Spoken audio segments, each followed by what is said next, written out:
எப்பொருள் யார் யார்வை கேட்பினும் அப்பொருள் மெய்ப்பொருள் காண்பதறிவு.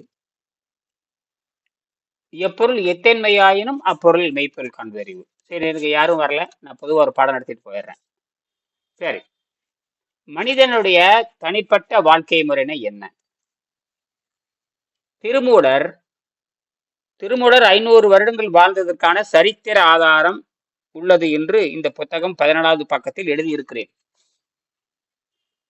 நடிகர் ரஜினிகாந்தின் குருவான பாபா இமயமலையில் தொடர்ந்து பல நூற்றாண்டுகளாக இளமையுடன் வாழ்ந்து வருவதாக பலரால் நம்பப்படுகிறது. இதுவே தனிப்படை தூய்மை ஜீரண நீரை நிறுத்தி காற்றிலேயே வாழ்ந்துகின்ற பொழுதுதான் நீண்ட காலம் 6 மாசம் சுத்தப்படுத்தி காலை முதல் மாலை வரை நீரை மருந்தாக அருந்தி இது அகத்தூய்மை செய்து உயிரை தக்க வைத்துக் கொண்டு இயற்கையோடு சேருதல். நீங்க கடுமையான வேலை செய்கின்ற பொழுதே ஒரு சப்பாத்தியும் வேண்டிய அளவுக்கு காய்கறி சாப்பிட்டு நீங்க கடுமையான வேலை செய்யலாம். எந்த கடுமையான வேலையும் செய்யலாம். கடுமையான வேலை உங்களுக்கு தெரியும். உடல் உழைப்புக்கான எப்படி வெட்டுறது. நம்ம நாட்டு வேளாண்மை முறையில் சொல்லணும்னா கடுமையான சமட்டி வேலை, கடுமையான மம்முட்டி வேலை, கடுமையான பிகாஸ் குத்துற வேலை, கடுமையான கோடாலி புழக்கின்ற வேலை என்று நாம் வைத்துக் கொள்ளலாம். வணக்கம் ஐயா. வணக்கம். வாங்க. ஆக நாம் இந்த இப்படித்தான் நாம் அந்த புரிந்து கொள்ள வேண்டும். அப்ப பாபாஜி என்கின்ற ஒரு யோகி பல ஆயிரம் ஆண்டுகள் உயிரோடு இருக்கிறார் என்று பரவலால் நம்பப்படுகிறது. பல நடிகர்கள், பல நடிகைகள், இந்தியாவில் இருக்கிற பெரிய பெரிய பணக்காரர்களும் நம்புகிறார்கள்.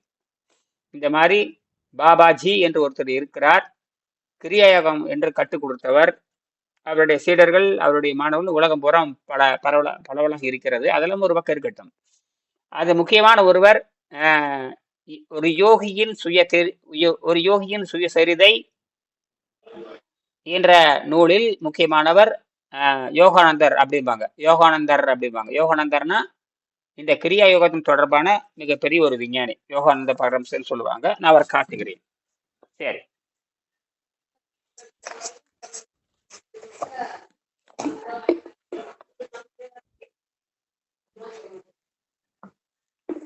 இதான் அந்த பரமஹம்ச யோகானந்தர் சொல்லுவாங்க. பரமஹம்ச யோகானந்தர். இவர் தான் இந்த யோகியின் சுயசரிதை. இந்த பாபாஜி எங்கே இருந்தாலும் இருக்குது. இன்னும் பல ஆயிரம் ஆண்டுகளாக வாழ்ந்து வருகிறார் என்று பலரால் நம்பப்படுகிறது. இந்த மாதிரி இவருடைய படத்தை வச்சிருக்கிறவங்க இருக்கிறாங்க, இவருடைய படத்தையும் வச்சு வணங்குறவங்க இருக்கிறாங்க. இவர் உயிரை பல பெரிய பெரிய அமெரிக்காவில் தன் உயிரை விட்டு காட்டியவர். ஆரோக்கியமாக இருந்து கொண்டு கிரியாயோக முறையப்படி பல பேர் முன்னிலையில் தன் உயிரை விட்டார்.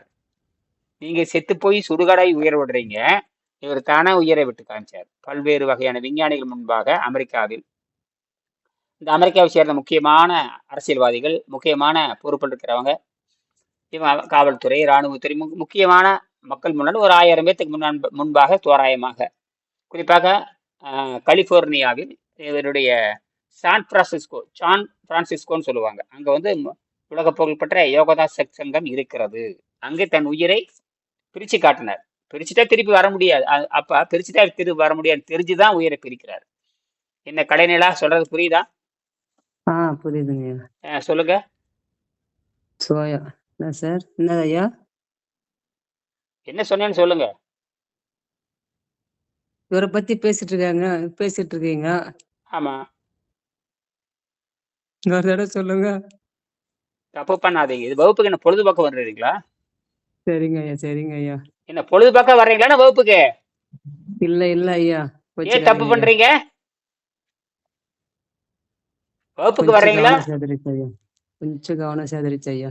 அப்ப பொழப்பு இல்லாம வகுப்பு நடத்திட்டு இருக்கிறேன் நானு. இல்ல ஐயா. பொதுவா யாரும் வரல பாருங்க. பார்வதி கடலூர் அவர் ஏதோ வேலை ஹால்ல இருந்து ஓடி வர ஐயா, நடந்து வந்துட்டு உட்கார்ந்த ஐயா. சொல்லுங்க.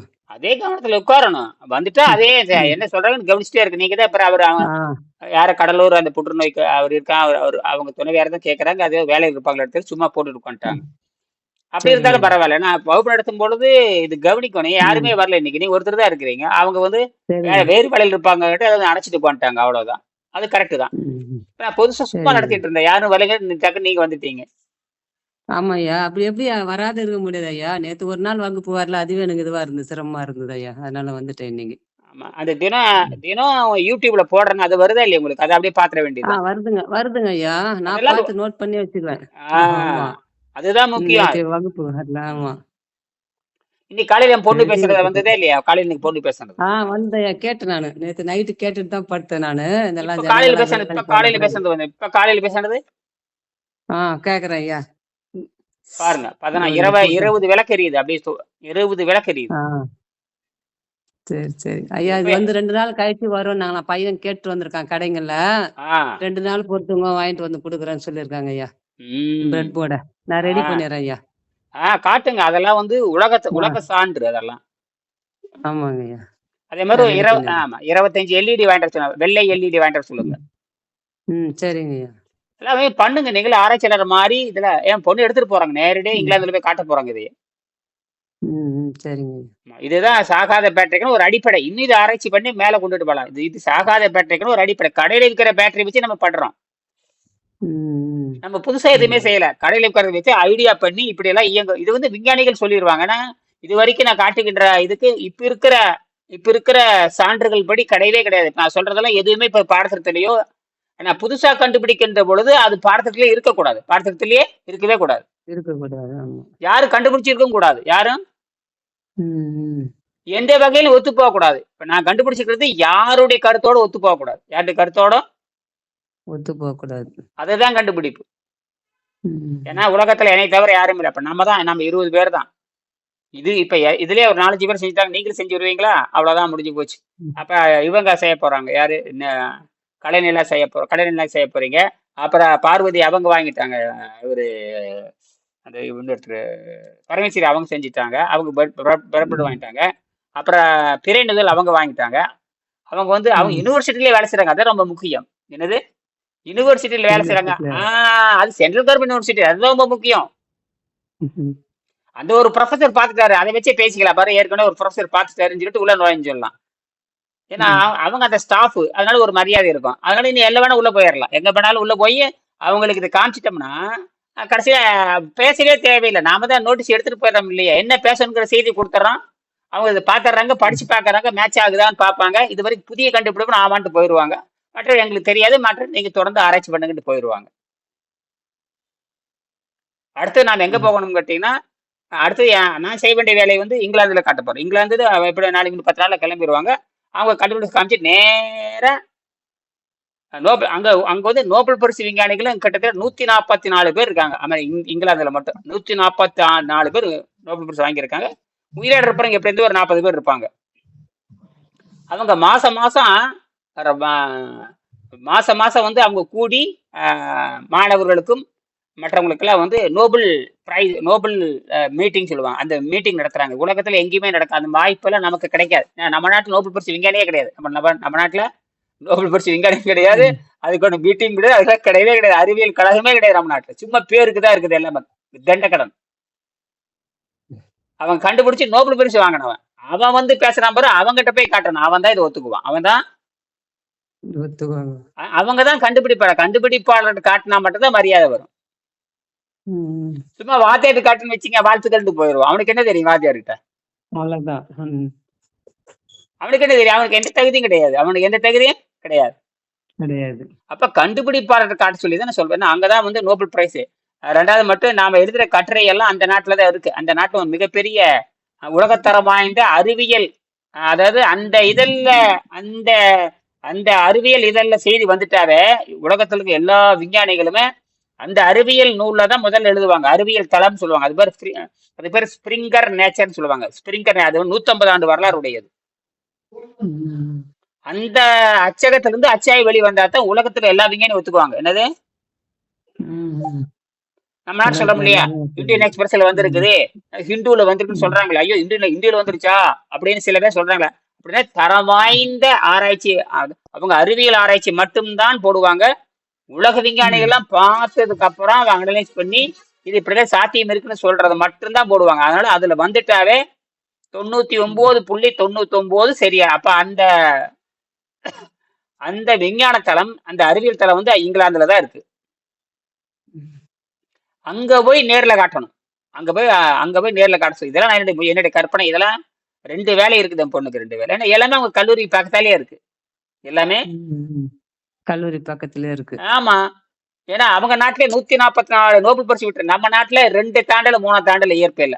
இங்கிலாந்துல மட்டும் 144 நோபல் பரிசு பெற்ற விஞ்ஞானிகள் இருக்காங்க. 144 தடவை உலகத்துல 2வது இடத்துல அவன் தான் இருக்கான். முதல் இடத்துல அமெரிக்கா இருக்குது, 2வது இடத்துல இங்கிலாந்து இருக்குது, 3வது இடத்துல ஜெர்மனி வருது. நம்ம நாடெல்லாம் 200 தாண்டி பின்னாடி நம்ம நாட்டுல லிஸ்ட்லயே வராது. நம்ம நாட்டிலே மொத்தமாவே அது பிசிக்ஸ்ல பார்த்தா 2 பேர் 3 பேர் பிசிக்ஸ்ல ரொம்ப டாப். சர்சிவராமன் தான். அது விட்டா சந்திரசேகர் அவருடைய சித்தப்பா பையனும் பெரியப்பா பையனும் ரொம்ப நெருங்கிய உறவினர். சித்தப்பா பையனா பெரியப்பா பையன் நினைக்கிறேன் சந்திரசேகர். அதை விட்டா வெங்கட்ராமன் ஒருத்தர், அவர் அமெரிக்கால குடியுரிமை பெற்றார். இந்த நாட்டிலிருந்து வாங்கணும், அதாவது இந்தியாவிலிருந்தே நேரடியாக வாங்கணும். அப்படி பாத்தீங்கன்னா சர்சிவராமன் மட்டும்தான் இயற்கை இந்தியாவிலே இருந்து இந்தியாவிலே படிச்சு இந்தியாவிலே வாங்கினார். இப்ப நாம அங்க எதுக்கு நான் இதெல்லாம் வந்து என்னோட கற்பனை, இது எதுக்கு சொல்றேன்னா இதெல்லாம் சாத்தியம் தான் அப்படின்னு. என்னோட நோக்கம் வந்து 10 ரூபா செலவு நோபல், என்னோட இலக்கே 10 ரூபா செலவு நோபல் பரிசு வாங்குறது. என்னது 10 ரூபாய் செலவு நோபல் பிரைஸ். அதான் அது 10 ரூபா செலவு தான். இது அருமை, எல்லாம் வாங்கிட்டு வந்துட்டேன். அற்புதம் அற்புதம் அற்புதம். பேட்டரி நான் வச்சிருக்கேன் பாரு. நான் இப்போ புதுசா நான் 2 3 இருக்குது இன்னைக்கு என் பொண்ணு. எவ்வளவு 60 ரூபாய் 70 ரூபாயா? 65 ரூபாங்கய்யா. அருமை அருமை. எனக்கு ஒரு 5,000 வாங்கி அனுப்புங்க. சரி சரிங்க அனுப்பிச்சு. எல்இடி எவ்வளவு? எல்இடி 1 ரூபாய் 1.5 ரூபாயா? எல்இடி வந்து 1.25 ரூபாங்கய்யா. பரவாயில்ல. அப்போ ஹோல்சேல் கடைக்கு போயிருக்கீங்க இல்லையா? ஆமாங்கய்யா. அங்க போய் எனக்கு வாங்கி கொஞ்சம் இது ஒரு 4 5 வாங்கி அனுப்பு. அது ஒண்ணு 4. இந்த எல்இடி வந்து வெள்ளையில அப்புறம் இந்த கிளிப் இருக்கான்னு கேளுங்க. சின்ன கிளிப் இருக்கா? இந்த கிளிப் தானுங்கய்யா. தகர சின்னதா இருக்கும், உருண்டையா. அதுவும் வாங்கிட்டு வந்திருக்கேன். அது கிளிப் 50 பைசாவா? தகர கிளிப். இந்த கிளிப் தானேயா? அந்த கிளிப்ல இது இது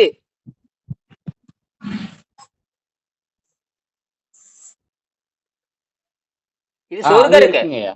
அது சொருக இருக்கு. அதே தான். என்ன காட்டு, நல்லா காட்டுங்க. நான் இன்னும் கொஞ்சம் காட்டுங்க. அதே தான். இன்னும் கொஞ்சம் தூக்கி காட்டுங்க. இன்னும் கொஞ்சம் தூக்கி காட்டுங்க. அதே தான். ஒரு கிளிப் எவ்வளவு? 50 பைசாவா? ஆமாங்கய்யா. எவ்வளவு போட்டா? தகர கிளிப் காந்தத்துல ஒட்டும். 50 பைசா தானே அது? 3 ரூபாயா அது? ஒரு கிளிப் 3 ரூபா சொல்றானா? இல்ல மொத்தமாவே 3 ரூபாங்கய்யா. அது எவ்வளவு இருக்கு? 3 ரூபாய்க்கு எவ்வளவு இருக்கு? 5 கிளிப்புங்கய்யா.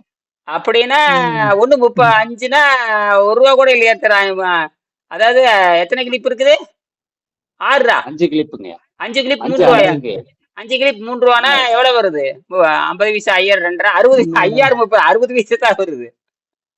ஆமாங்கய்யா. பயங்கர சீப்புங்கய்யா.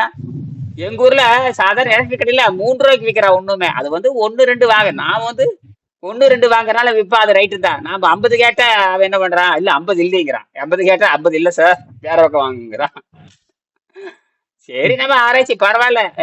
இனிமேலுக்கு எனக்கு வாங்கி கொடுங்க. இப்ப நான் கேட்கறத நான் வாங்கி அனுப்புவேன். நீங்க வந்து உங்களுக்கு எவ்வளவு தூரம் அங்க இருந்து அந்த திருப்பூர் தான் வாங்கியிருப்பீங்க இல்லையா? இல்லங்க அங்க இதுல நீலாம்பூர்ல வாங்க. ஓ, நீலாம்பூர்ல சேட்டம் கடையா? ஆமாங்க, சேட்டாங் கடையா. எவ்வளவு தூரம் நீலாம்பூர் உங்களுக்கு? நீலாம்பூர் சேட்டாங் கடை இருக்குன்னு பரவாயில்லையே. அங்க கர்மத்தாம்பட்டி அடுத்துங்க. அப்ப அங்கேயே தொடர்பு வச்சுக்கலாம். அப்ப 1.25 ரூபா வெள்ளை எல்இடி. மத்ததுல எல்லாம் ஒரே விலை தானே? எல்இடி எல்லாம் ஒரே விலை தானவா? ஆமாங்கய்யா, எல்இடி எல்லாமே ஒரே விலை தான். பரவாயில்ல பரவாயில்ல. அப்ப பிரெட் போர்டு 65 ரூபான்னு பரவாயில்ல, ரொம்ப சீப்பு தான். ஆமாங்க. டிடி இதுல எஸ்டி குரியர்ல போட்டுங்க. ரொம்ப சீப் ரேட். வெறும் 40 ரூபா தான் பேக்கேஜ். என்னது எஸ்டி குரியர்? சரிங்க போட்டுறேன். ப்ரொஃபஷனல் வேண்டாம், ப்ரொஃபஷனல் அனுப்பாதீங்க. சரிங்க. இது 1 கிலோ வரைக்கும் உங்களுக்கு 40 ரூபா தான். நாம எல்லாத்தையும் சரியா? சரிங்க, வாங்கி அனுப்பிச்சு விட்றேன். ஆமா. அது ஒரு இந்த வெள்ளை எல்இடில ஒரு 50, வெள்ளையில ஒரு 50, சரிங்க, பச்சையில ஒரு 50, அப்புறம் இந்த பிரெட் போர்டு மட்டும் ஒரு 5 அனுப்பிச்சு விட்ருங்க. சரியா? அது என்ன கரையமா நான் கொடுத்துட்றேன். சரியா? சரிங்க.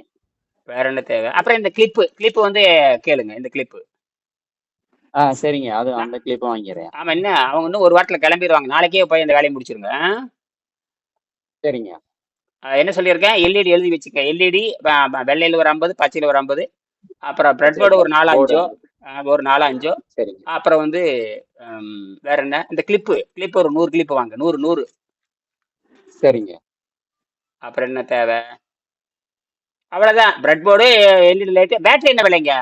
பேட்டரி எல்லாம் கம்மி தான். பேட்டரி என்ன விலை? பேட்டரி வந்து 25 ரூபாங்கய்யா, ஹீரோ செல்லு. டீரோ செல். அது ரைட்டு. ரைட். எத்தனை, ஒரு டஜன் வாங்க, 4 வாங்குனீங்களா?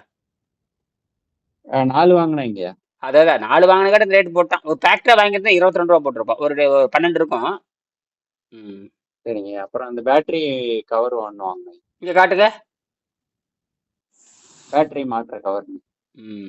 பேட்டரியை நாம தான் ஒட்ட வைக்கணும். பேட்டரி மாற்ற கவருங்கிறது வேற. இங்கே காட்டுங்க, அதையும் நல்லா காட்டுங்க, தூக்கி காட்டுங்க கேமரா முன்னாட. இந்த கேமரா இப்படி கேமரா முன்னாடி காமிச்சு தெரியும்.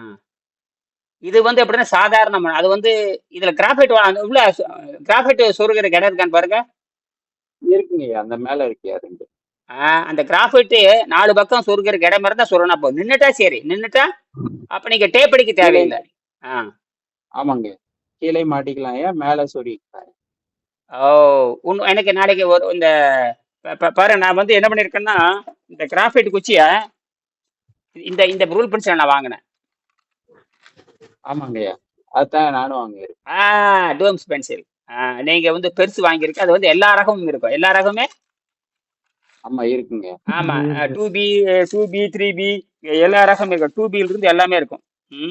இந்த பாரு, நான் வச்சிருக்கேன் பாரு. நீங்க வச்சு நான் 2B ல இருந்து 10B வரைக்கும் இருக்கு. ஆமா. நமக்கு தேவை 6B 8B 8B மீடியம். அது கரெக்ட் பாரு. 8B இப்போ நான் வாங்கிட்டு இருப்பேன்.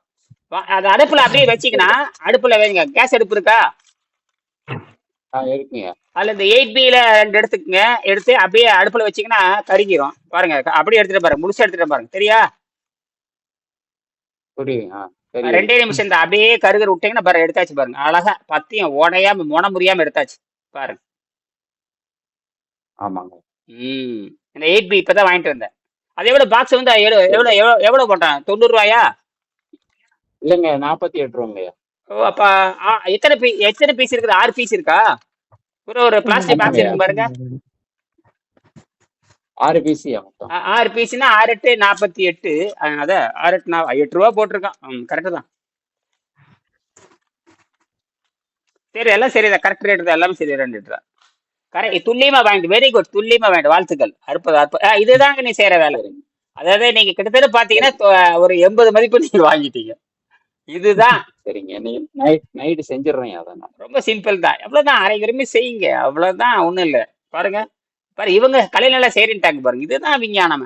இது என்னன்னா யாருமே செய்யாததுங்க. எந்த விஞ்ஞானிக்கு இது தெரியாது, தெரியும் கூடாது. நமக்கு தான் தெரியும். சரிங்க. நோபல் பரிசு பெற்ற விஞ்ஞானிக்கு கூட இது தெரியக்கூடாது. எப்படி வேலை செய்து நம்ம மண்டையை குழப்பிக்கணும். எவனும் கெமிக்கல் பேட்டரி சொல்லி தப்பிக்க முடியாது. ஏன்னா கெமிக்கல் பேட்டரி தான் 3 மணி நேரத்துக்கு எரியக்கூடாது. அதாவது 3 மணி நேரத்துக்கு உள்ள 20 எல்இடி கற்பனையே பண்ண முடியாது. 20 எல்இடினா 1 மணி நேரத்துல செத்து போயிடணும். அதுக்கு மேல இப்ப இருக்கிற நீங்க வச்சிருக்கிற சாதாரண பேட்டரி வேலை செய்யக்கூடாது. ஆனால் இந்த 4 பக்கம் கருப்பு குச்சி ஒட்டிட்டீங்கன்னா அது வந்து குவாண்டம் பேட்டரி, அதாவது வந்து அணு பேட்டரியாக மாறிவிடும். அணுக்கரு நடிந்த விசையாக மாறிவிடுங்கிறதா என்னுடைய கண்டுபிடிப்பு.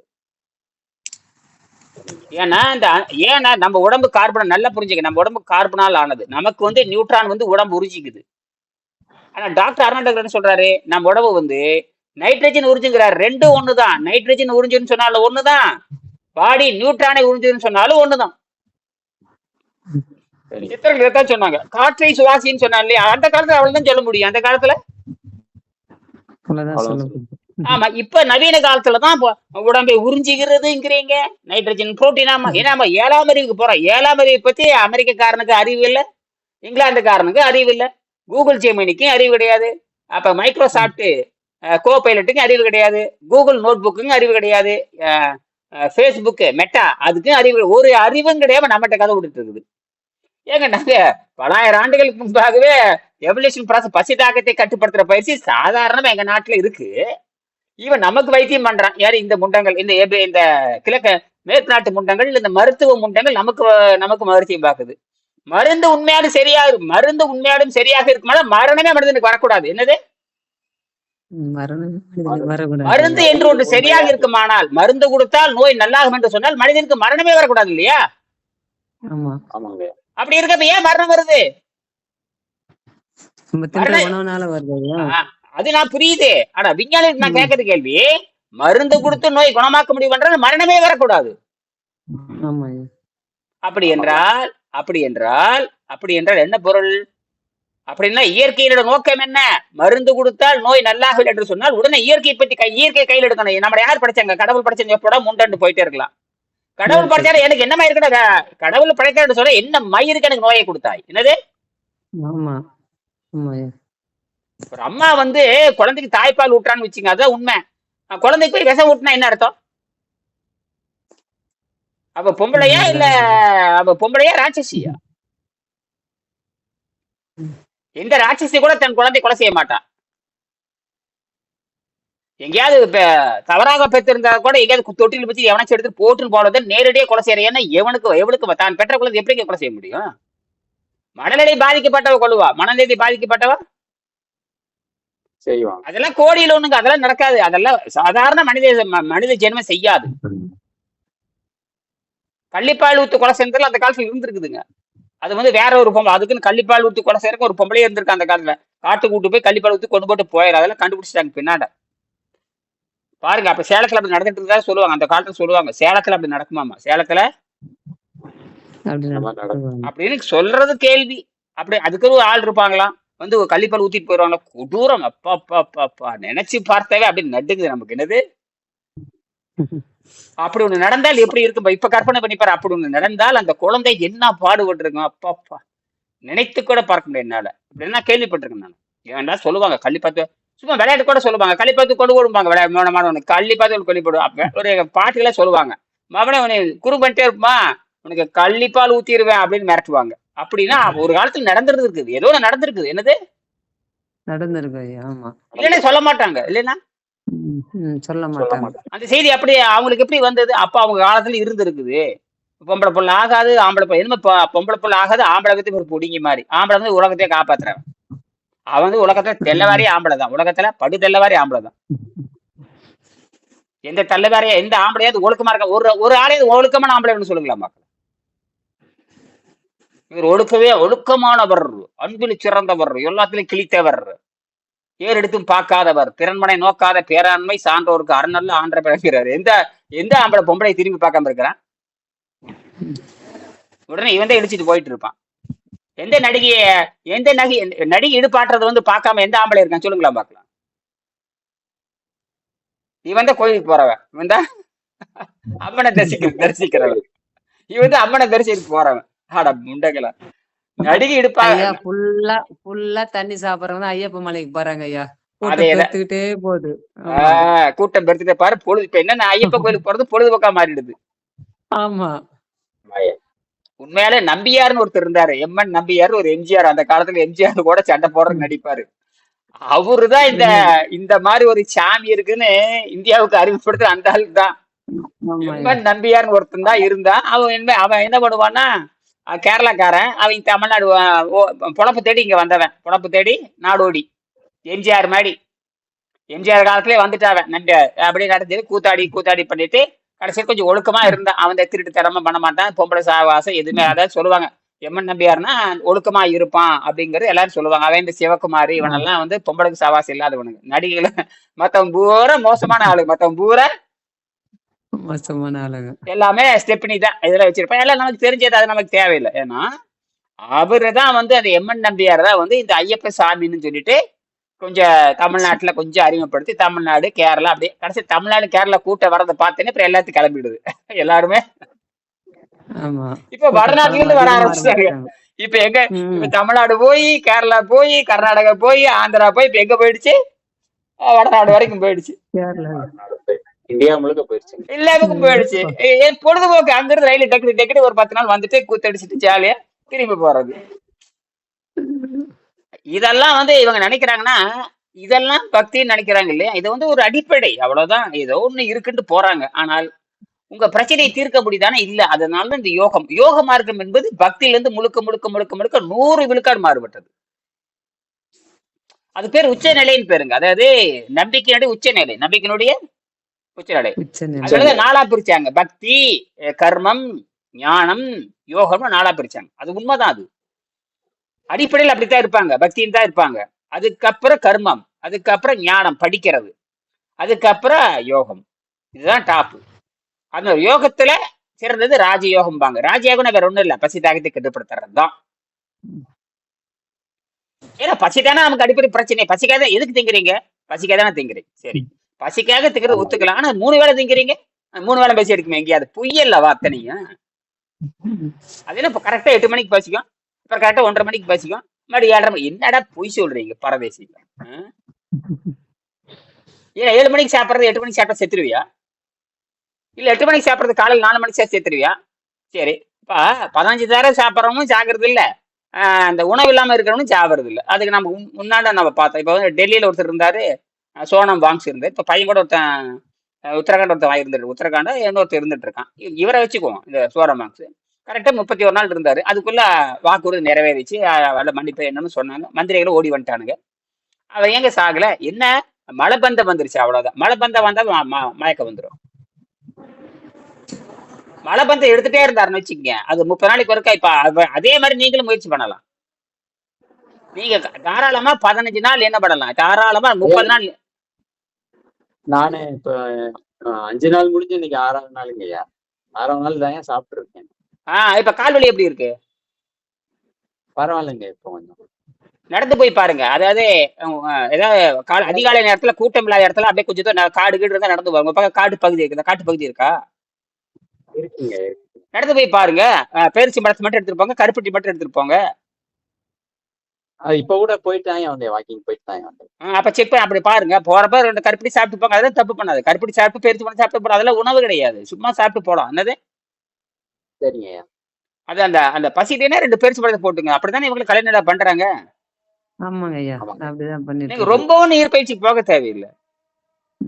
சரிங்க. ரொம்பதான் நீங்க பயிற்சி போக அவசியம் கிடையாது. நமக்கு அது விஷம் வராம இருக்கிறதுக்கு தான்.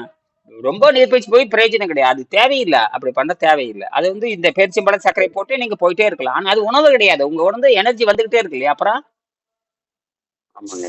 முடிஞ்ச அளவுக்கு சமைக்கிறதுக்கு போகாத மாதிரி பாத்துக்கங்க. சரிங்க. சாப்பிடணும்னு சாப்பிடுங்க. அப்ப நான் வந்து ஒரு வித்தியை தான் சொல்ல, சாப்பிடணும்னு சாப்பிடலாம், அது ஒன்றும் பெரிய விஷயமே இல்லை. சரிங்க. முடிஞ்ச அளவுக்கு கருப்பட்டிலே இருங்க, அப்படியே இருங்க. நம்ம உணவு ஏன்னா நம்ம உணவு எதை வேணாலும் சொல்லும். நம்ம மனம் என்ன பண்ணோம்னா, நாம வந்து வேக வைத்து தின்னு பழக்கப்பட்டவங்க. பல ஆயிரம் ஆண்டுகள், பல லட்சம் ஆண்டுகளாக வேக வைத்து தின்னு பழக்கப்பட்டவங்க. புரியுதா? அந்த மரபணு பல கோடி 800 கோடி மக்கள்லயும் இருக்கும். 800 கோடி மக்கள் நாளைக்கு பிறக்கிற குழந்தைகள் கூட வேவிச்சு சாப்பிடலன்னு தான் சொல்லும். நாளைக்கு ஒரு குழந்தை பிறந்து அம்மா எனக்கு வேவிச்சு கொடுன்னு கேட்கும். அது அப்படி பழக்கியாச்சு, அது மரபணுலயே வந்தாச்சு. அம்மா அப்புறம் அம்மா வேவிச்சு வச்சு கொடுக்குறா, அதை பார்த்து பழகுது இல்ல. அப்புறம் எப்படி மாத்துறது? இதுக்கு பேரு தொட்டில் பழக்கம்னு சொல்லுவாங்க. அது தொட்டில் பழம் 1 கோடி ஆண்டே நம்மகிட்ட இருக்குது. அப்படி சிந்திங்க, சரியா? அற்புதமா செஞ்சிருக்கீங்க, வாழ்த்துக்கள், நல்லா செய்யுங்க. வேற என்ன என்ன பேசலாம்? பேசலாம், சரி.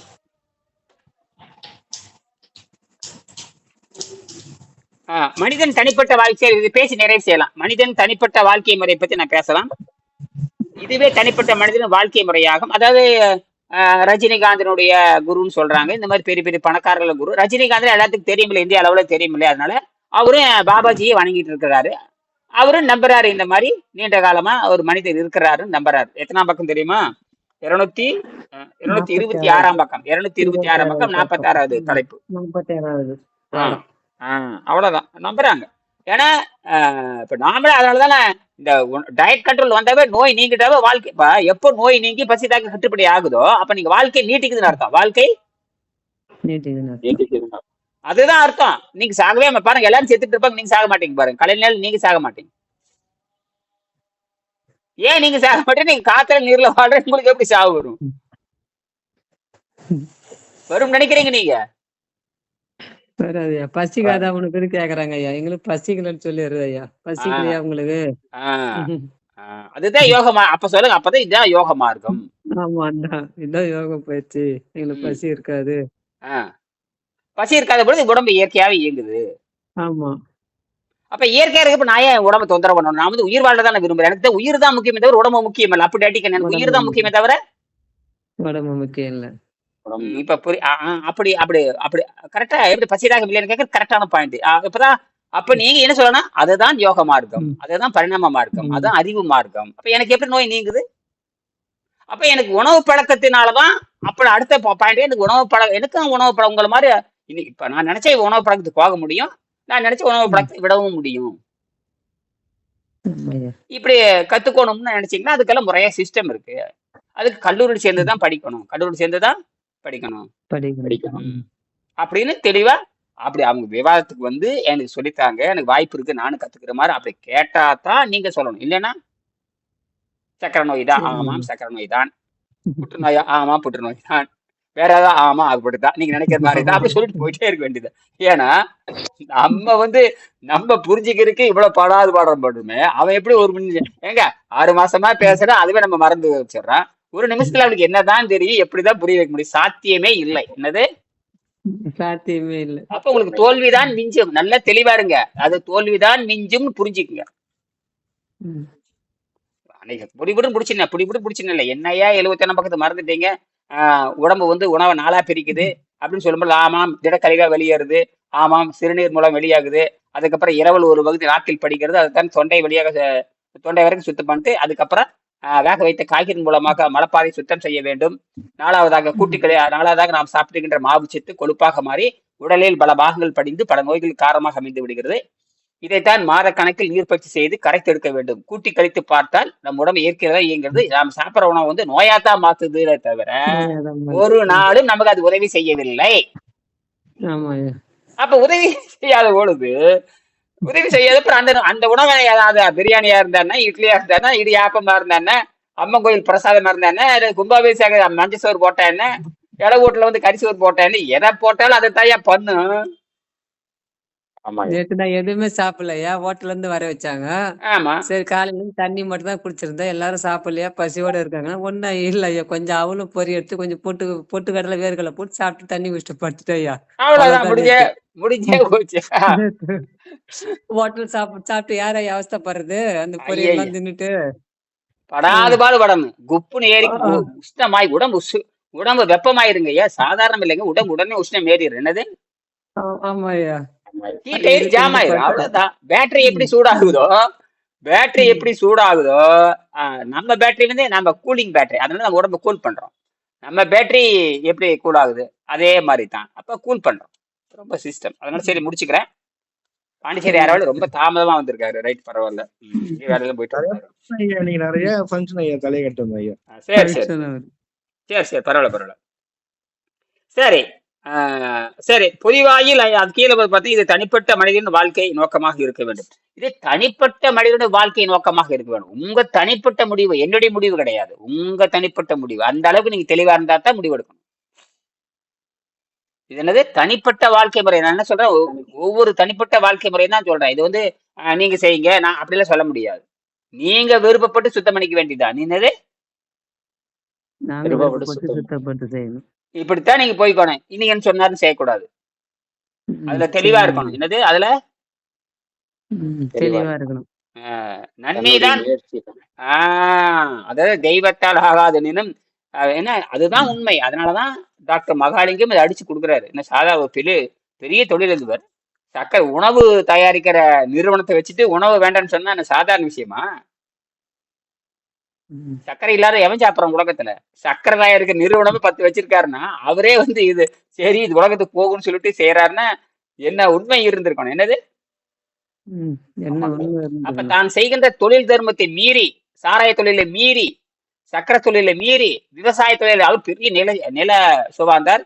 ஏங்க 10 சர்க்கரை ஆலை வச்சிருக்காரு. 10 கல்லூரியே 10-15 கல்லூரி இருக்குது. 10 சர்க்கரை ஆலை. தென்னிந்தியாவில பெரிய பணக்காரர் ஏபிடி மகாலிங்கம்னு தென்னிந்தியாவில தெரியாத டிவிஎஸ் பார்சல் சர்வீஸ்க்கு அப்புறம் அதுக்கு இணையான சர்வீஸ் வச்சு நடத்துறவர் இவங்க தான். சாதாரண ஆள் கிடையாது. எதுக்கு சொல்றேன்னா அவங்க இதை சிபாரிசு பண்றாங்க. ஏன்னா அவர் வள்ளலாருடைய அடியார். யாரு? டாக்டர் மகாலிங்கம். அவர் தான் அந்த செலவெல்லாம் பண்ணிருக்கு.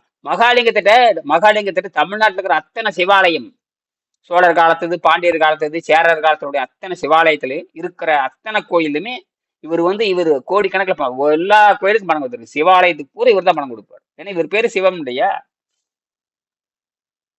ம் மகாலிங்கம். மகாலிங்கம்னு பேர் மகாலிங்கம். மகாலிங்கம் கோயில் தனி ஒரு மகாலிங்கம் சொல்லிட்டு எங்க பார்த்தீங்கன்னா கும்பகோணத்துல இருந்து 7 கிலோமீட்டர் சொல்லி பார்த்தேன். உப்பிலியப்பன் கோயில்னு சொல்லுவாங்க. என்னது உப்பிலியப்பன் கோயில் போயிட்டு இருக்கீங்களா? உப்பிலியப்பன் அருமையான கோயில், சூப்பர் கோயில்.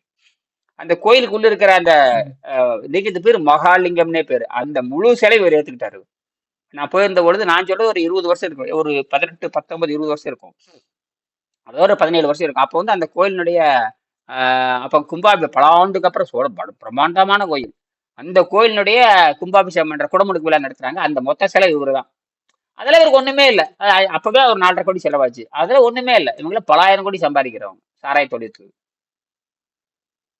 பாருங்க, அவங்கதான் இந்த சிபாரிசு பண்றாங்க. அவங்கதான் சிபாரிசு பண்றாங்க. முதல் பக்கம் அதை நல்லா படிச்சு அவருடைய கட்டை நீங்க படிச்சு பாத்துருங்க, ரொம்ப முக்கியம். கேட்டா மகாலிங்கம் ரெக்கமெண்டேஷன் பண்றாரு. அதான் இவர் வந்து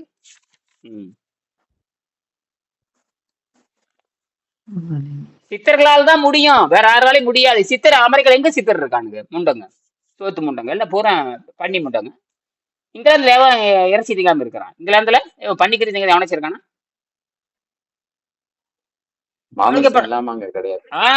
மழை குளிர்நாடாவே மாமிசமே, மாமிசமும் சாராயம் தான். குளிர்நாடாவே மாமிசமே ஆமா. அப்ப ரெண்டையும் எல்லாம் வாழ்க்கையை விடு. பொம்பளை ஆம்பளை எல்லாமே சமமா அடிப்பாங்க.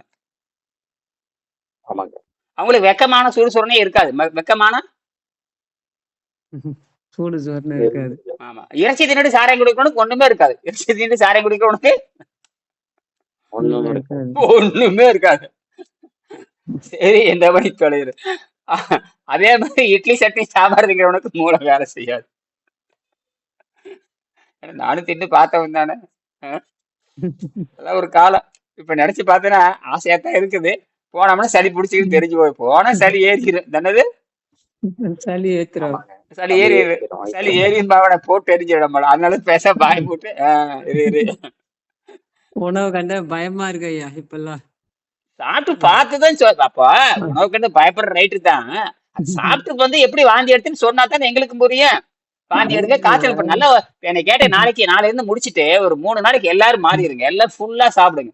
காலையில் இட்லி தோசை, மத்தியானம் பூரி பொங்கல், ராத்திரிக்கு சட்னி சாம்பார், ஃபுல்லா ஒரு 9 நாளைக்கு ஃபுல்லா அட்டிங்க.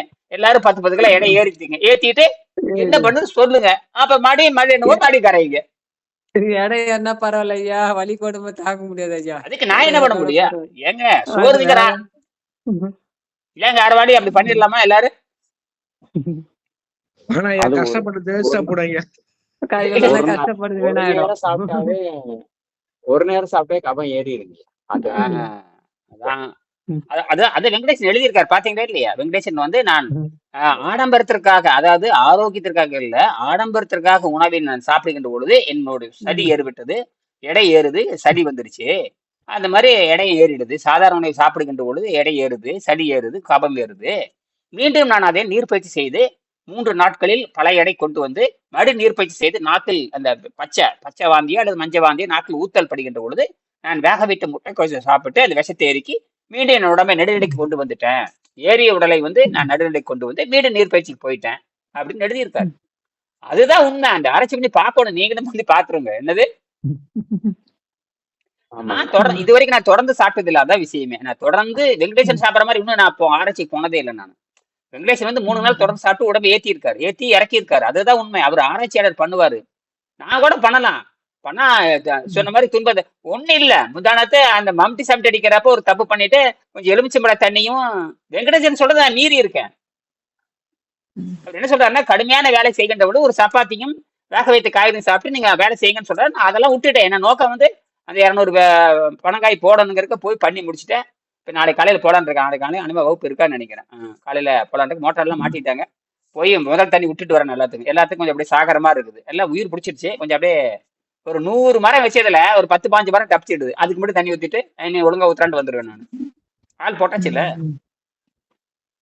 அப்ப நான் என்ன பண்ணிருக்கேன்னு கேட்டீங்கன்னா, அப்ப அந்த பேரிச்சம்பழமோ அல்லது சப்பாத்தியோ திருட்டு போயிருக்கணும். அல்லது ஏதாவது ஒண்ணுமே எடுத்துக்கோ, தண்ணி கூட எடுக்காம போயிட்டேன் நான். அப்புறம் எப்படி இருக்கும்? நான் போய் அந்த பட்டை பிடிச்சேன்னா ஒரு 11 மணிக்கு அப்புறம் அந்த மயக்கம் வந்துருச்சு எனக்கு. மயக்கம் வந்தாச்சு 11 மணிக்கு 12 மயக்கம் வந்துருச்சு. நான் சொல்லிட்டேன் கை வலிக்குதுங்க அப்படின்னு. இப்படி சொல்லுங்க, ஆமா வலிக்குதுங்க அப்படின்ட்டு. சரி நீங்களே வெட்டுங்க, நம்ம அப்படியே பேசாம நல்லா காத்தடிச்சது ஒரு பாறை மேல அப்படியே பேசாம படுத்து விட்டேன். ரூம்ல சுத்தம் பண்ணி விட்டாங்க, கூட்டியில விட்டாங்க. அப்படியே ஒரு கல் இருக்கு, ஒரு 10க்கு 10 ஒரு பெரிய கல், கிரானைட் இருக்குது, கிரானைட்டோட வேஸ்ட் கல். அடுத்தடுத்து வேஸ்ட் போடுவாங்க, அந்த அந்த கல் ஒரு பெரிய கல், 10க்கு 10 பெரிய கல், 10 அடி நீளம், 10 அடி நீளம், 15 அடி நீளம், 10 அடி அகலத்துக்கு ஒரு பெரிய கல். அந்த கல்லே வந்து 2 டன் வரும். அது வந்து பழைய அறுப்பு. இங்க எங்க தோட்டத்துல இருந்து பாத்தீங்கன்னா, வாங்குற இடத்துல இருந்து பாத்தீங்கன்னா ஒரு 10 கிலோமீட்டர்ல கிரானைட் கல் அறுக்குறாங்க. அந்த வேஸ்ட் எல்லாம் பாருங்க, சும்மா இடத்த காலி பண்ணா போதும். ஒரு லாரியிலே 1000 ரூபாய் கொண்டு வந்து இறக்கிட்டு போனாங்க, ஒரு லாரி நிறைய 10 டன்னு. அது ஜல்லியாரு என்ன ரேட் வரும் தெரியுமா? இன்னைக்கெல்லாம் அது உடைக்க ஆரம்பிச்சிட்டாங்க. இன்னைக்கெல்லாம் என்ன பண்றாங்க, அதை உடைக்க ஆரம்பிச்சு தூள் பண்றாங்க. தூள் பண்ணி தான் எம்சாண்ட் நான் அனுப்புறாங்க. சரியா? அந்த கல் போட்டிருக்கேன். அதெல்லாம் இருக்கட்டும். இப்ப நான் அதை பண்ணியிருக்கேன் நான். அப்ப நான் பண்ணாம விட்டுட்டேன். அந்த பாறை மேல படுத்துட்டேன். அதுக்கப்புறம் அவங்களே புரிஞ்சுட்டாங்க, ஒண்ணு என்ன ஆயிப்போச்சு என்னன்னு. ஒண்ணு இல்லை. அப்புறம் எலுமிச்சம்பழம், நான் அப்புறம் எதுக்கால கோயில் இருந்தது, திருப்பி நேற்று நடந்த சம்பவம் தான். இப்போ எதுக்கால கோயில் இருந்தது, முனியப்பன் கோயில். எப்பவுமே முனியப்பன் கோயில் போனால் கண்ணு மூடிட்டு போனோம்னா அந்த வேர்ல 10 எலுமிச்சம்பழம் எப்போயே புதுசா தொங்கிட்டே இருக்கும். டக்குன்னு எடுத்துட்டு வந்து அறுத்து கிணத்தண்ணிலே கொஞ்சம் புளிஞ்சு விட்டு, கிணத்தண்ணி ஓடிட்டு இருக்குது, ஓடிச்சு. அப்புறம் கொஞ்சம் சர்க்கரை வீட்டுல இருந்து கொண்டு வந்து கொடுத்தாங்க, சர்க்கரை போட்டு கலக்கி குடிச்சேன். குடிச்சுன்னே அந்த கொஞ்சம் மேக்கிங் கிரிப் கீழே இறங்கி விட்டுருச்சு. இருந்தாலும் அந்த தொகுத்து வந்தது அப்படி நின்றுட்டே இருக்கு. அந்த இந்த நேரத்துல அது எந்த நேரம்னா நீல நேரம், அந்த மாதிரி இந்த நேரம் இதே நேரம் தான். இந்த நேரத்துல அப்படியே நின்றுட்டே இருக்குது. அந்த அது அது வந்து எனக்கு தெரியுது. அது வெளியே இந்த வயிற்று விட்டு கீழே அது என்ன பண்ணிருக்கணும்னா, குறைஞ்சபட்சம் ஒரு மாங்காயாவது சாப்பிட்டுருக்கணும். ஒரு மாங்காயோ ஒரு முட்டைக்கோசோ. நான் யாரையும் அதை கேட்கவே மாட்டேன், யார்கிட்ட போனாலும் எதுவும் கேட்க மாட்டேன். அல்லது வாழைப்பழமாவது கொண்டு போயிருக்கணும், அல்லது பேரிச்சி, எதுவுமே என்கிட்ட இல்லை. அந்த ஒரு குடிசையில் இடத்த போய் கேட்கறது, குடிசையில் போய் பேரிச்சி பழம் கேட்டேன்னு போட பைத்திட்டு போவாங்க. சர்க்கரை வச்சு டீ குடிக்கிற சர்க்கரை வச்சிருப்பாங்க, அது கொடுப்பாங்களே தவிர எலுமிச்சம்பழம் கூட அந்த கோயில தான் எடுத்துட்டு வந்து அவங்ககிட்ட எலுமிச்சல் இல்லைன்னா ஏழைகிட்ட போய் என்ன இருக்க முடியும், இருக்காது. அப்புறம் சாப்பிட்டு முடிச்சுட்டேன். அப்புறம் நிறைய அப்படியே சைக்கிள் அப்படியே மெல்ல, அங்கிருந்து 6 கிலோமீட்டர் சைக்கிள் வந்தாகணும். அப்படியே மெல்ல வந்துகிட்டே இருந்தேன். 4 மணிக்கு தோட்டத்துக்கு வந்துட்டேன். என்ன சைக்கிள் விடுற இடம் ஒரு தோட்டம் இருக்கு, அங்கதான் விட்டுட்டு தான் போவேன். அதே என்னோட முதல் மாணவர்.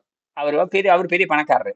அது அங்க நடந்து வரப்ப பார்த்துட்டாரு, எனக்கு மூஞ்சி ஒரு மாதிரியா இருக்கு, ஏதோ பிரச்சனையா தெரியுது. அவர் புரிஞ்சுக்கிட்டாரு. சரி சரி அப்படின்ட்டு அப்புறம் கட்டில போய் படுங்க அப்படின்னாரு. ஃபேனை போட்டு விட்டாரு. சின்ன அப்படி படுத்துட்டே இருந்தேன். அப்புறம் நான் எந்திரிச்சு நடந்து கழிவறைக்கு போறேன்னா, எனக்கு வாந்தி வர்ற மாதிரி இருக்கான்னு கண்டுபிடிச்சிட்டாரு. வாந்தி வர்ற மாதிரி இருக்கு, ஆமான்னு. போங்க. அப்புறம் போனேன் நான் கரெக்டா நல்லா பாடி எங்க தண்ணி நல்லா போறப்போ சும்மா தண்ணி குடிச்சிட்டு தொண்டையில கை வச்ச உடனே அடிச்சுட்டு வருது பாருங்க, பச்சையா வந்து சிறுன்னு 1 லிட்டர் பச்சை வருது. அது என்ன ஒருப்பா, நீங்க 1 லிட்டர் தண்ணியில கொஞ்சோன்னு சிகப்பு ஊத்தி பாருங்க, எத்தனையும் சிகப்பா இருக்கு. நீ ஊற்றுறது ஒரு சொட்டு தான், ஆனா தண்ணி பூரா சிகப்பா தெரியுதுல்ல, அவ்வளவுதான் விஷயமே. உடனே பயந்து கூடாது, உடனே புரியுதா? நீங்க ஒண்ணு இல்லைங்க, பீட்ரூட் சாப்பிட்டு பாரு, ஒண்ணு போய் பாருங்க ப்ளூ சிகப்பா போகும். பீட்ரூட் சாப்பிட்டு ஒண்ணு போய் பாருங்க, அதுக்கண்டு நிறைய பயந்துக்குவாங்க. அதெல்லாம் ஒண்ணும் இல்லை. அது வந்து இருக்கிற குளோரோஃபில், அது வரைக்கும் ஒரு பச்சையம், அது ரொம்ப அற்புதமானது அது. அதனால அது ஒரு டிராப் வந்து உடல்ல நின்று இருக்குது. நாம தண்ணி குடிச்சிக்கலாம், எல்லாம் கலங்கி ஏகமா புழுவா இருக்குது. உடனே புழுவானா அதெல்லாம் ஒண்ணும் கிடையாது, அது ஒரு இடம். ஆனா அந்த கடுகளவு தான் கையை நடுக்கத்து உண்டாக்குது. அந்த கடுகளவு தான் கையை நடுக்கத்தை கிட்டத்தட்ட பாம்பு விஷம் மாதிரி தான். கிட்டத்தட்ட பாம்பு விஷம் தான் அது. நமக்கு பல்லு மட்டும் அதை வந்து பீச்சு அடிச்சு ஆலை சேர்ப்போம். நம்ம பித்தப்பை எடுத்து அதுல இருக்கிற விஷயத்தை எடுத்து ஒரு உடம்புல செலுத்தினோம்னா அவன் தீந்தான்.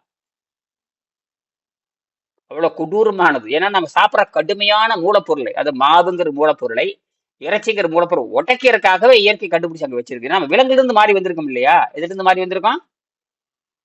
விலங்குல இருந்து. அப்ப விலங்குல இருந்து மாறி வருகின்ற பொழுது எக்ஸ்ட்ரா அது இருக்குது, அப்படியே இருக்குது. அது அங்க இருக்கு. நீ விலங்கு மாதிரி போட்டேன்னா அதை செரிக்கிறதுக்காக அந்த விஷயத்தை அது உற்பத்தி பண்ணிக்கிட்டு ஆளை கொண்டு ஓடும் இல்லையா? அது அழுக வச்சு இறைச்சி சாப்பிட்டீங்கன்னா அழுக வச்சு நாற்றம் எடுத்து அழுகி போய் தான் வெளிவருது, தவிர மணக்கதை வெளிவராது. அதுக்கு வாய்ப்பே இல்லை. சரி, நிறைவு செய்யணும். ஆக 46 நிறைவு செய்யலாம், ரொம்ப நேரம் பஸ். சரி, பனையுறவு பொருள்கள் பாருங்க. பொறிவாயில் 5 வைத்தான் பொய்தியர் ஒழுக்க நெருங்கன்றார் நீடு வாழ்வார் என்பது திருக்குறள். இந்த திருக்குறள் ஒழுக்க நெறி என்பது பழனாம் வளர்ச்சியை பின்பற்றி வாழ்வது என்று, இதுதான் ரொம்ப ரொம்ப முக்கியம். அது படிங்கதையே. பொறிவாயில் 5 வைத்தான் பொய்தியர் ஒழுக்க நெறிநின்றார் நீடு வாழ்வார் என்பது திருக்குறள். இந்த குறளில் ஒழுக்க நெறி என்பது பரிணாம வளர்ச்சியை பின்பற்றி வாழ்வது என்று கொள்ள வேண்டும். அதுதான். அப்ப நீங்க பனைப்பொருளை வச்சு பயிற்சி பண்ணி பாருங்க. என்னது சரிங்க. பனைப்பொருள். பனைப்பொருள் வச்சு நீங்க பயன்படுத்தி சரிங்க ஐயா. கருப்பட்டியா தான். ஆமா, அதை வச்சு பயிற்சி பண்ணி பாருங்கிறேன் நான். அதுதான் தூய்மை, அதுதான் உங்களுக்கு உணவு, அதுதான் மேல் மேல் சரி. வள்ளலார் கூட மிக உயர்ந்த உணவுன்னு தேனை பத்தி சொல்லுவாரு. ஆனா தேன் கரெக்டா வராது. ஏன்னா தேன் வந்து ஒரு 1000 பூச்சியை கொல்லாம தேன் எடுக்க முடியாது. 1000 பூச்சி கொல்லாம தேன் எடுக்க எடுக்க முடியாது. முடியாது. ஆமா, அதை அவர் ஏத்துக்க மாட்டாரு. அதனால அவர் நிச்சயமா ஒரு பனைப்பொருளை சொல்லியிருக்கலாம். உயர்ந்த இனிப்புன்னு உயர்ந்த இனிப்புகள் அப்படின்னு சொல்றதே வந்து அநேகமா அது பனை மரத்தை தவிர பனை மரத்தை தவிர வேற எதுக்கு அந்த தகுதி கிடையாது. ஆமாங்க. அவர் சொன்னதாக சொல்லுகிறார்கள். யாருங்க? வள்ளலார் வந்து உயர்ந்த இனிப்புன்னு சொன்னதாக சொல்லுகிறார்கள். சில பேர் தேனுன்னு எடுத்துக்கிறாங்க. தேன் வராது. தேன் உயர்ந்த இனிப்பு தான். ஆனா தேன் பூச்சி கொல்லாமல் இனிப்பு தேன் பூச்சி கொலை செய்யாமல் இனிப்பை எடுத்திருக்கிறீங்களா? எடுக்க முடியாது, ரொம்ப கஷ்டம் ஐயா. அப்ப வள்ளலார் அதை பரிந்துரைக்க மாட்டேன். வள்ளலார் நிச்சயமா தேன் அவர் சாப்பிட்டிருக்க மாட்டாரு. தேன் வந்து அவர் எப்படி 100 பூச்சி கொண்டு அவர் தேன் சாப்பிடுவாரு?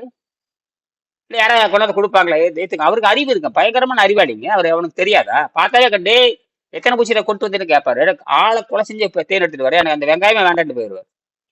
அப்படிலாம் அவர் சாதாரண கிடையாது. அவெல்லாம் பெரிய ஆள். அவர் பார்த்தாருன்னு கண்டுபிடி. அவர்ல சிங்கிள் வரட்டில நாமெல்லாம் 3 டி வச்சு கண்ணு ஓரளவு தெரியாது. அவர் அகத்திலே கண்டுபிடிச்சிருவாங்க. அவங்கள சூப்பர்மேன். அவங்களாம் வந்து நீங்க நினைக்கிற மாதிரிலாம் ஆள் கிடையாது. வள்ளலார் வந்து சாதாரண ஏற்பாட முடியாது எவனாலையும். புரியுதா? இப்படி பார்த்தாவே எல்லாம் கண்டுபிடிச்சிருவாங்க. அவங்கள இலக்கணமே படைச்சிருவாங்க. உடம்பின் இலக்கணத்தை சொன்னவர் தான். ஆனால் என்ன, இந்த நீர் மருத்துவம் வந்துங்கிறது வள்ளலார் பரிந்துரைக்கப்பட்டது. அது வெங்கடேசன் வந்துதான் கண்டுபிடிக்க வேண்டும்னு இயற்கை விட்டுட்டு போயிடுச்சு. வேற எவனுக்கும் தெரியக்கூடாதுடா, வெங்கடேசனுக்கு தான் தெரியணும். என்னது? வேற எவனுக்கும் தெரியக்கூடாது. என்னது? எவனுக்கு தெரியக்கூடாது. வெங்கடேசன் மட்டும்தானே தெரியணும். அதுதான் இயற்கையின் முடிவு. என்னது? இயற்கையின் முடிவு. அதே மாதிரி தான் இந்த குவாண்டம் லைட், இந்த பீட்டா டேக்கும் போது வெள்ளக்காரன் 100 வருஷம் கூட சொல்லிட்டானுங்க. இப்ப எங்க கையில சிக்கிடுது. இப்போ என்ன சொல்றேன், பீட்டா டேக்குன்னு ஒண்ணு இருக்குது. அதை தானாவே எனர்ஜி கொடுக்கும். ஆனா இன்னும் 1000 ஆண்டு ஆகுது, 2000 ஆண்டு ஆகுது. அது தானாவே சிதையுது, தானாவே மின்சாரம் தருது. ஆனா நம்ம நினைக்கிற வேகத்துல தர்றது இல்லைங்கிறான். இத்தனை வேகத்துல நினைக்கிறது. இப்படி என்ன மின்சாரம் வரணும்? அதுதான் இப்ப கண்டுபிடிப்பேன். இப்படி என்ன மின்சாரம் வந்துட்டு இருக்குது. ஆனால் அந்த வேகத்தை சுத்தி விடுறது யாருங்கிறது கரிதான். அந்த கரினா அந்த பூமியிலிருந்து வெட்டி எடுக்கிற அந்த கரிதான். அது வைரம் தான். அது வைரத்தினுடைய இன்னொரு பிரிவு தான் கிராஃபைட். இந்த 2 தான் பூமியிலிருந்து வர்றது, வேற எதுவும் கிடையாது. இதுதான் அந்த வைரத்துக்கு அடுத்து. அதுல ஒரு குறிப்பிட்ட ஆழத்துல 200 கிலோமீட்டர் ஆழத்துல உற்பத்தி ஆகிறது. இது வந்து 150 கிலோமீட்டர் ஆழத்துல. அப்புறம் 50 கிலோமீட்டர் சாதாரண நிலக்கரி எல்லாம், அதெல்லாம் வேலைக்கு ஆகாது. அந்த கரி தான், அந்த கிராஃபைட்டுங்கிற கரி தான். அந்த உள்ள அவரு பாருங்க, உள்ள அந்த கிராஃபீனுங்கிற 2 பரிமாணம், அதுக்கு உருவமே கிடையாது. அவரு தான் என்ன பண்றாருன்னா, மின்சாரத்தை கொடுத்தனே உயின்னு சுத்த ஆரம்பிக்கிறாரு. ஏன்னா அவருக்கு எந்த தொடர்பும் இல்லை உள்ள. அப்ப பொறிவாயில் 5 வித்தான் பொய்திரொடுக்க நெருந்தென்றார் நீடு வாழ்வார். அப்ப இதை நீங்க செய்யணும்னா அந்த கருப்பட்டு பயிற்சி செய்து பாருங்க. மறுபடியும் காலையில் இதை பத்தி பேசலாம். சரி, வச்சுட்டுங்களா? நன்றி. சரிங்க ஐயா.